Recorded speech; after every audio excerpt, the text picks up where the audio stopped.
అందరూ ఎంతో ఆతృతగా వెయిట్ చేస్తున్న ఛాంపియన్స్ ట్రోఫీ 2025 అయితే స్టార్ట్ అయిపోనుంది. ఓవరాల్గా టీమిండియా మరొక ఐసీసీ ట్రోఫీకి గురి పెట్టింది. ICC one day world cup final miss అయ్యాక చాలా బాధపడ్డాం. ఎలాగో తర్వాత ఐసీసీ T20 వరల్డ్ కప్తో సరిపెట్టుకున్నాం. తర్వాత రాహుల్ ద్రావిడ్ కోచ్ పదవి నుండి నిష్క్రమించాడు. ఆ తర్వాత గౌతమ్ గంభీర్ అయితే వచ్చేశాడు. లంకతో వన్డే సిరీస్ ఓడిపోయాం. న్యూజిలాండ్తో స్వదేశంలో 3 టెస్టుల సిరీస్లో వైట్ వాష్కు గురయ్యాం. అలానే బోర్డర్ గవాస్కర్ ట్రోఫీ ఆస్ట్రేలియాతో సిరీస్లో ఓడిపోయాం. తర్వాత WTC ఫైనల్ అర్హత కూడా కోల్పోయాం. బట్ ఛాంపియన్స్ ట్రోఫీకి ముందు టీమిండియా ఒక్క ఇంగ్లాండ్తో సిరీస్లో వెల్ ఇన్ ఫామ్ అని చెప్పుకోవచ్చు. ఛాంపియన్స్ ట్రోఫీకి ముందు టీమిండియాకి ఎలాంటి రిథం కావాలో అలాంటి రిథం 100% వచ్చేసింది.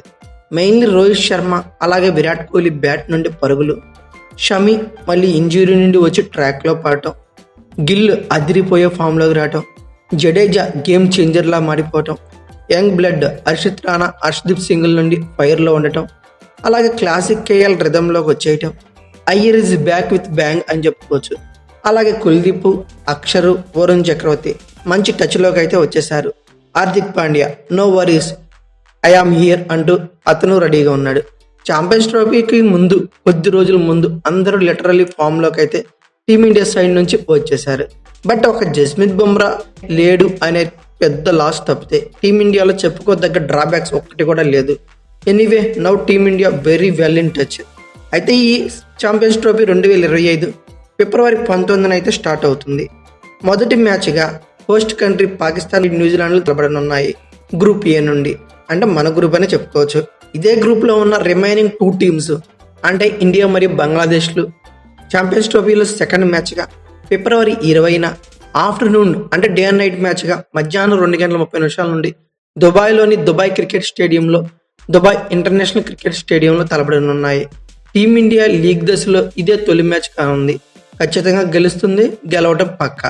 అయితే ఈ స్టేడియం డీటెయిల్స్ ఏంది, పిచ్ రిపోర్ట్ ఎలా ఉండబోతుంది, వెదర్ కండిషన్ ఎలా ఉంటున్నది, లైవ్ ఎక్కడ చూడొచ్చు, ఈ గ్రౌండ్లో వన్డే స్టాట్స్ ఎలా ఉన్నాయి, అసలు ఇరువురు టీమ్స్ మధ్య ఇంతవరకు ఎన్ని వన్డేలు జరిగాయి, హెడ్ టు హెడ్ రికార్డ్స్ ఎలా ఉన్నాయి, ఎలాంటి ప్లేయింగ్ 11 ఎక్స్పెక్ట్ చేయొచ్చు, వీటన్నిటి గురించి క్లియర్ కట్గా ఈ వీడియోలో అయితే డిస్కస్ చేసుకుందాం.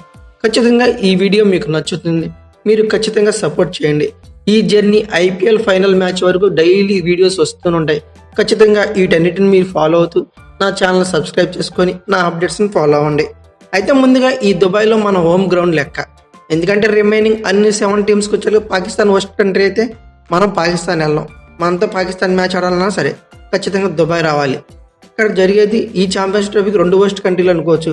ఒకటి మన దుబాయ్ సైడ్ నుండి వచ్చింది. ఇది అన్నమాట మ్యాచ్. అన్ని మ్యాచ్లు మన మ్యాచ్లు దుబాయ్లోనే జరగనున్నాయి. ఈవెన్ పాకిస్తాన్ కూడా ఇక్కడికే రావాల్సి ఉంటుంది. అయితే మ్యాచ్ వివరాల్లోకి వెళ్ళిపోతే దుబాయ్ ఇంటర్నేషనల్ క్రికెట్ స్టేడియం చాలా చాలా చాలా బాగుంటుంది. ఆడియన్స్ కెపాసిటీ వచ్చేకి 25,000గా ఉంటుంది. బౌండరీ డైమెన్షన్స్ పరంగా ఒక యావరేజ్ గ్రౌండ్ అని చెప్పుకోవచ్చు.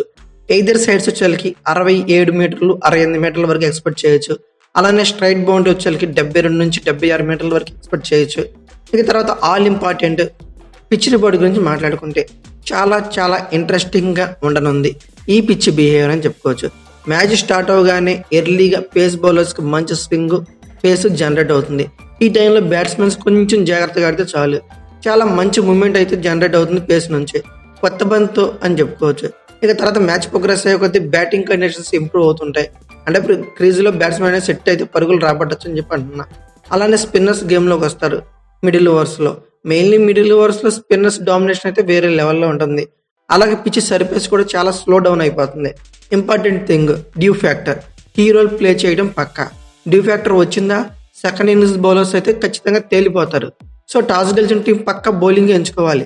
లైట్స్ కింద అంటే సెకండ్ ఇన్నింగ్స్లో బౌలింగ్ చేయడం అంత తేలికైతే విషయం కాదు. ఇక తర్వాత వెదర్ రిపోర్ట్ గురించి మాట్లాడుకుంటే దుబాయ్లో వెదర్ కండిషన్ అంతా ఓకే. వర్షాలు పడడం, మ్యాచ్లు అయిపోయే సిచ్యువేషన్స్ అయితే ఏమీ లేదు. హ్యాపీగా బోత్ ఇన్నింగ్స్ని కలిపి 100 ఓవర్స్ మ్యాచ్ని ఎంజాయ్ చేయొచ్చు. తర్వాత లైవ్ స్ట్రీమింగ్ గురించి మాట్లాడుకుంటే అందరికీ తెలిసిందే హాట్స్టార్ అలాగే జియో సినిమాలు మెర్జ్ అయిపోయాయి. ఇప్పుడు అది జియో హాట్స్టార్గా అవతరించింది. టీవీస్లో అయితే మాత్రం స్టార్ స్పోర్ట్స్ సంబంధిత ఛానల్స్లో వీక్షించవచ్చు. సబ్స్క్రిప్షన్ కూడా ఖచ్చితంగా ఉండాలి. అలాగే OTT ప్లాట్ఫామ్స్ వచ్చేసరికి మొబైల్స్లో జియో హాట్స్టార్లో యాప్లో చూడొచ్చు. అలాగే ఇక్కడ కూడా సబ్స్క్రిప్షన్ అయితే తప్పనిసరి. ఇక తర్వాత దుబాయ్ గ్రౌండ్ యొక్క స్టాట్స్ పరిశీలిస్తే టోటల్గా ఇక్కడ వచ్చేసరికి వన్డే మ్యాచ్లు అయితే 58 జరిగాయి.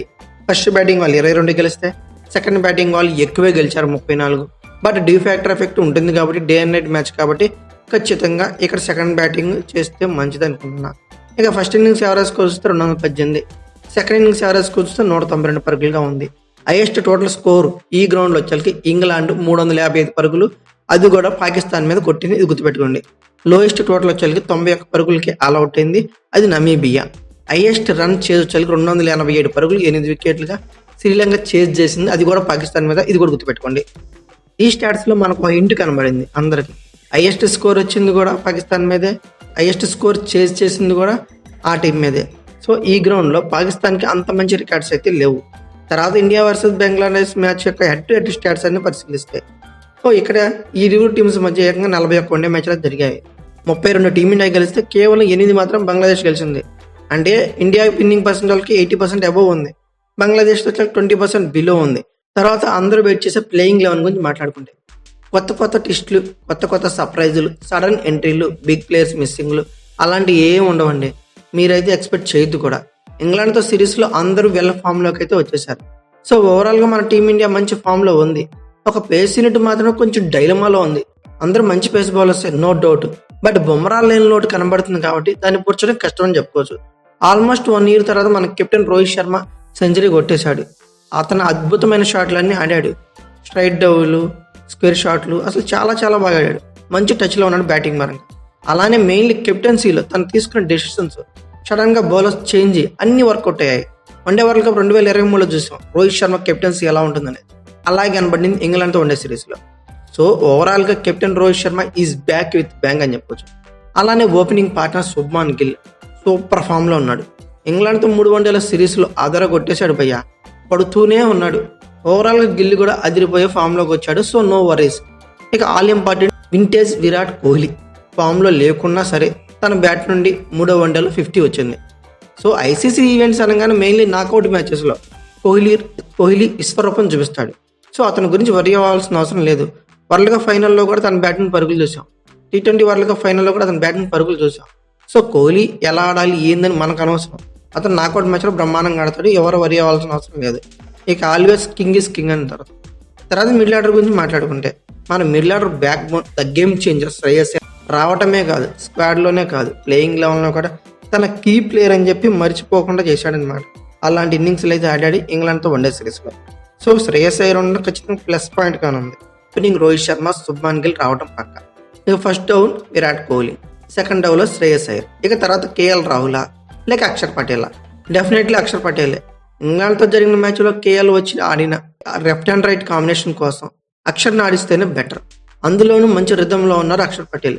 ఇక తర్వాత ఆల్రౌండర్స్గా పేస్ ఆల్రౌండర్గా హార్దిక్ పాండ్యా, స్పిన్ ఆల్రౌండర్గా రవీంద్ర జడేజాని రానున్నారు. అయితే తర్వాత స్పెషలిస్ట్ స్పిన్నర్గా కుల్దీప్ యాదవ్ని ఆడించే ఛాన్సెస్ మ్యాక్సిమం కనిపిస్తున్నాయి. T20లో మంచి రిథంలో బౌలింగ్ చేశాడు వరుణ్ చక్రవర్తి. బట్ వరుణ్ చక్రవర్తి ఆడిన ఒక వన్డే మ్యాచ్లో అంత ఎఫెక్టివ్గా అయితే బౌలింగ్ కనపడలేదు. అంటే ఫస్ట్ వన్డే కాబట్టి అలా అనిపించిందేమో. సో ఇలాంటి రిస్క్ తీసుకోవడం ఎందుకని చెప్పి కుల్దీప్ని ఆడించే ఛాన్సెస్ అయితే ఉన్నాయి. పేస్ యూనిట్లో ఎవరు?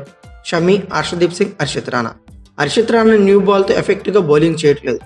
సో ఈ పరిస్థితుల్లో షమి ఒకవేళ హర్షిత్ రాణా కనుక పరుగులు ఎక్కువగా ఇస్తే అపోనెంట్ టీం బలంగా ఉంటుంది. మిడిల్ ఓవర్స్లో వికెట్ తీసినా స్కోర్ బాగానే చేయగలరు. సో నేనైతే మాత్రం మంచి బ్రేక్స్ ఇచ్చి అపోనెంట్ టీంని ప్రెజర్లో తీసుకెళ్తే మంచిది అనుకుంటున్నాను. అలాంటి బౌలర్ అయితే ఖచ్చితంగా హర్షదీప్ సింగ్. అది కాక లెఫ్ట్ అండ్ రైట్ బౌలర్ ఉంటాడు, మనకి ప్లస్ అవుతుంది. షమి ఆల్రెడీ మంచి టచ్లోనే కనబడుతున్నాడు. ఐసీసీ ఈవెంట్లో అతను బౌలింగ్ చేస్తాడు అందరికి తెలిసిందే. సో షమి, హర్షదీప్ సింగ్ పేరు బాగుంటుందని నేనైతే అనుకుంటున్నాను. అయితే ఓవరాల్గా మన ప్లేయింగ్ లెవెన్ పేపర్ మీద పరిశీలిస్తే రోహిత్ శర్మ, శుభ్మాన్ గిల్, విరాట్ కోహ్లీ, శ్రేయస్ అయ్యర్, అక్షర్ పటేల్, కేఎల్ రాహుల్, హార్దిక్ పాండ్యా, రవీంద్ర జడేజా, కుల్దీప్ యాదవ్, మొహమ్మద్ షమి, హర్షదీప్ సింగ్ ఇలా ఉంది. అయితే మీ ఒపీనియన్ ప్రకారం బంగ్లాదేశ్తో జరగబోయే మొదటి మ్యాచ్లో గాను మన ప్లేయింగ్ లెవెన్ ఎలా ఉంటే బాగుంటుంది అనుకున్నారో ఖచ్చితంగా కామెంట్ బాక్స్లో పిన్ చేయండి. అలాగే ఈ వీడియో కనుక మీకు నచ్చినట్లయితే లైక్, షేర్, కామెంట్, సబ్స్క్రైబ్ చేసుకోండి. అలాగే పక్కనే ఉన్న బెల్ ఐకాన్ ఒకటి మాత్రం మర్చిపోకండి. Thank you for watching. Have a nice day.